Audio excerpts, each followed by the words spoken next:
আসসালামু আলাইকুম। আজকের ভিডিওতে আমরা জানব ২৭তম BCS এর আন্তর্জাতিক বিষয় নিয়ে কয়েকটি প্রশ্ন এবং তার উত্তর। ২০০৫ সালে যুক্তরাষ্ট্রের দক্ষিণ বা দক্ষিণ পশ্চিম অঞ্চলে সর্বপ্রথম কোন হারিকেনটি আঘাত হানে? এর উত্তর হচ্ছে ক্যাটরিনা। কোন দেশটি স্ক্যান্ডিনেভিয়ায় অন্তর্ভুক্ত নয়? এর উত্তর হচ্ছে নেদারল্যান্ড এবং যুক্তরাষ্ট্র। এখানে দুটো দেশই হবে, কারণ স্ক্যান্ডিনেভিয়ার অন্তর্ভুক্ত নয় হচ্ছে নেদারল্যান্ড এবং যুক্তরাষ্ট্র। মুসলমান প্রধান না হয়েও কোন দেশটি ইসলামী সম্মেলন সংস্থার সদস্য? এর উত্তর হচ্ছে উগান্ডা। কিউবায় ক্ষেপণাস্ত্র সংকটের সময় যুক্তরাষ্ট্রের প্রেসিডেন্ট কে ছিল?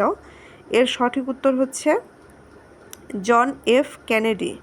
মার্কিন যুক্তরাষ্ট্রের কোন প্রেসিডেন্ট ১২ বছর ক্ষমতায় অধিষ্ঠিত ছিলেন? এর সঠিক উত্তর হচ্ছে ফ্রাঙ্কলিন রুজভেল্ট। ভারতীয় লোকসভায় নির্বাচিত সদস্যের সংখ্যা কতটি? ভারতীয় লোকসভায় নির্বাচিত সদস্যের সংখ্যা হচ্ছে ৫৪৩টি।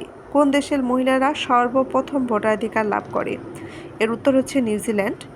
রাসায়নিক অস্ত্র চুক্তি, যেটা কেমিক্যাল ওয়েপন্স কনভেনশন, কোন সালে স্বাক্ষরিত হয়? এর উত্তর হচ্ছে ১৯৯৩ সালে। কোন পরিষদের সুপারিশক্রমে জাতিসংঘের নতুন সদস্য গ্রহণ করা হয়? এর উত্তর হচ্ছে গ নিরাপত্তা পরিষদ। কোন মুসলিম মনীষী সর্বপ্রথম নোবেল পুরস্কার পায়? এর উত্তর হচ্ছে গ আনোয়ার সাদাত। বাদশাহ ফাহাদের পর সৌদি বাদশাহ কে হন? বাদশাহ ফাহাদের পর সৌদি বাদশাহ হয়েছিলেন আবদুল্লাহ। অক্সফাম এর সদর দপ্তর কোথায় অবস্থিত? এর উত্তর হচ্ছে লন্ডন। অক্সফামের সদর দপ্তর লন্ডনে অবস্থিত। এর পরের প্রশ্নটি হচ্ছে কোনটি বিংশ শতাব্দীর শেষ ভাগে উপনিবেশবাদের নিগড় থেকে মুক্ত হয়? এর উত্তর হচ্ছে মেকাও।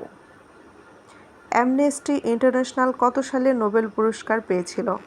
অ্যামনেস্টি ইন্টারন্যাশনাল ১৯৭৭ সালে নোবেল পুরস্কার পেয়েছিল। নিচের কোন চুক্তিটি যুক্তরাষ্ট্রের সিনেটের অনুমোদিত হয়নি? এটি হচ্ছে সল্ট ২ চুক্তি, যেটা SALT ২। স্টার্ট ২ কি? এর উত্তর হচ্ছে স্টার্ট ২ হচ্ছে কৌশলগত অস্ত্র হ্রাস বা সংক্রান্ত চুক্তি। স্টার্ট ২ হচ্ছে কৌশলগত অস্ত্র হ্রাস ও সংক্রান্ত চুক্তি। এর পরের প্রশ্নটি হচ্ছে আসিয়ান রিজিওনাল ফোরাম অর্থাৎ ARF এর সদস্য সংখ্যা কত?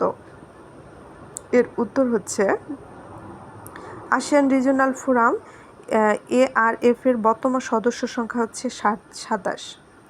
মালয়েশিয়ার সাবেক প্রধানমন্ত্রী ডক্টর মাহাথির মোহাম্মদ কত বছর ক্ষমতায় ছিলেন? এর উত্তর হচ্ছে ২২ বছর। বাংলাদেশ কত সালে ইসলামী সম্মেলন সংস্থার সদস্যপদ লাভ করে? ১৯৭৪ সালে। ইরাকের বর্তমান প্রেসিডেন্ট জালাল তালাবানি কোন সম্প্রদায়ের? এর উত্তর হচ্ছে কুর্দি।